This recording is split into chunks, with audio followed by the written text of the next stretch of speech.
ఇప్పుడంతా స్మార్ట్ ఫోన్లదే హవా. చేతిలో స్మార్ట్ ఫోన్ ఉంటే చాలా పనులు ఈజీగా చేసేయొచ్చు. నోట్ల రద్దు తర్వాత స్మార్ట్ ఫోన్లోకి ఎన్నో డిజిటల్ ట్రాన్సాక్షన్ యాప్స్ అందుబాటులోకి వచ్చాయి. దీంతో ఈజీగా మనీ ట్రాన్స్ఫర్ చేస్తూ బిజీ లైఫ్ నుంచి ఫ్రీ అవుతున్నారు జనం.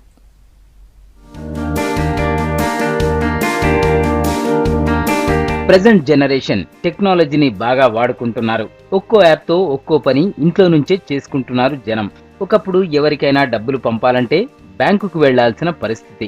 అక్కడికి వెళ్లి క్యూలో నిలబడి అకౌంట్లో డబ్బులు వేయాలి. కానీ ఇప్పుడు ఫోన్ వాలెట్ అందుబాటులోకి రావడంతో ఒక్క క్లిక్తో నిమిషాల్లోనే మనీ ట్రాన్స్ఫర్ అవుతోంది.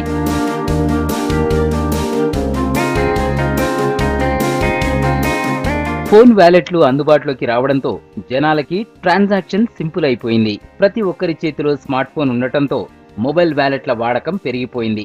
మొదట్లో కేవలం మొబైల్ రీఛార్జీలు, కరెంటు బిల్లు చెల్లింపులు, బస్ టికెట్ బుకింగ్స్ మాత్రమే జరిగేవి.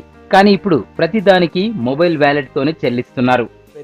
పేటిఎం ప్లస్ ఇంకా ఫోన్పే ఇలాంటి చిన్న చిన్న వాలెట్ పాకెట్ వచ్చినప్పటి నుంచి అన్నీ బాగానే సక్సెస్ అవుతున్నాయి. మా దాంట్లో ప్రతి ఒక్క మెడిసిన్లో ఒక చిన్న మెడిసిన్ తీసుకున్న 25 రూపీస్ 10 రూపీస్ తీసుకున్నవి ప్రతి వాళ్ళు పేటిఎం చేస్తున్నారు. ఇప్పుడు పేటిఎం, ఫోన్పే ఇలాంటి చిన్న చిన్న అన్నీ మన దగ్గర అన్నీ నడుస్తున్నాయి. ఇప్పుడు బ్యాంకులలో అయితే సర్వర్ బిజీ ఉన్న తర్వాత దానివలన అందు గురించి మాకు అవైలబుల్ లేదు.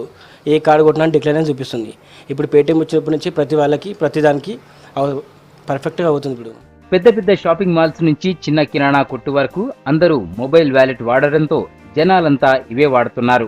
పబ్లిక్ దగ్గర లిక్విడ్ క్యాష్ లేకపోవడంతో అందరూ మొబైల్ వాలెట్స్ తోనే పే చేస్తున్నారు. దాదాపు 70% వరకు మొబైల్ వాలెట్ ట్రాన్సాక్షన్సే జరుగుతున్నాయంటున్నారు వ్యాపారులు.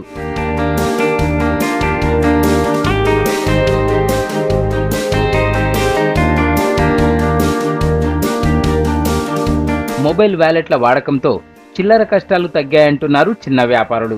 ఎంత చెల్లించాలో అంతే ట్రాన్స్ఫర్ చేసుకునే ఛాన్స్ ఉండడంతో ఈజీ అవుతుందంటున్నారు. మొబైల్ వాలెట్స్ ఉండడంతో జేబులో అమౌంట్ పెట్టుకోవాల్సిన అవసరం లేదంటున్నారు జనం. ఎక్కువగా Google pay, phone pay, Paytm, Airtel wallet ఎక్కువగా యూజ్ చేస్తున్నారు జనం. ఈ యాప్స్ నిర్వాహకులు ట్రాన్సాక్షన్ చేసిన ప్రతిసారి గిఫ్ట్ కూపన్లు, టికెట్ బుకింగ్ లో ఆఫర్లు ఉండడంతో ఎక్కువగా వీటితోనే మనీ ట్రాన్స్ఫర్ చేస్తున్నారు. పెట్రోల్ బంక్లో కానీ, మూవీ థియేటర్స్కి వెళ్ళినప్పుడు కానీ మనం ఎంత క్యాష్ అంటే అంతే పే చేసుకోవచ్చు. ఎక్స్ట్రా మనము అంటే అనుకుంటారు కదా 151 అంటే 151కే మనము పే చేయగలుగుతాము. మళ్ళీ చేంజ్ లేదు అని టెన్షన్ పడకుండా వాళ్ళు చేంజ్ లేదని వెనక్కి వెళ్ళమంటారు థియేటర్స్లో. అది మెయిన్ ప్రాబ్లం ఉంటుంది. ఈ యాప్స్ బాగా యూజ్ అవుతున్నాయి. ఇంకోటి ఏంటంటే మనం పే చేసిన తర్వాత మనకు క్యాష్ బ్యాక్ వస్తుంది. మామూలు ఎక్కడైనా పే చేస్తాము, 100 రూపీస్ పే చేస్తే 10 రూపీస్ క్యాష్ బ్యాక్ ఇవ్వరు కదా ఎవరు కూడా. కానీ యాప్స్ వలన మనకి క్యాష్ బ్యాక్ కూడా వస్తుంది. కానీ ఆ యాప్స్ వలన మంచి యూజ్ ఉంది. మనకు ఫోన్పే ఏంటంటే డైరెక్ట్ ట్రాన్సాక్షన్ అయిపోతుంది. ఏదైనా అమౌంట్ కట్టాలని కానీ, స్కూల్లో కట్టాలని కానీ, ఇప్పుడు జ్యూస్ షాప్లో కానీ, హోటల్స్లో కానీ, ఇందులో కానీ ఏటీఎంకి వెళ్ళాల్సిన అవసరం లేదన్నట్టు. డైరెక్ట్ గూగుల్ పే చేస్తే వాళ్ళకు వెళ్ళిపోతుంది అన్నట్టు, అమౌంట్ ట్రాన్సాక్షన్ అయిపోతుంది. గూగుల్ పేలో చాలా యూస్ఫుల్ ఉంది. గూగుల్ పే, ఫోన్పే, పేటిఎం ఇవన్నీ ఇంటర్నెట్ బ్యాంకింగ్ ఇవన్నీ చాలా హెల్ప్ఫుల్ అవుతుంది. మనీ ట్రాన్స్ఫర్ యాప్లను చాలా మంది యూజ్ చేస్తున్నా కొంతమంది మాత్రం అవి రిస్కీ అంటున్నారు. 100లో అయితే ఓకే, 1000 రూపాయలు ట్రాన్స్ఫర్ చేయకపోవడం బెటర్ అంటున్నారు.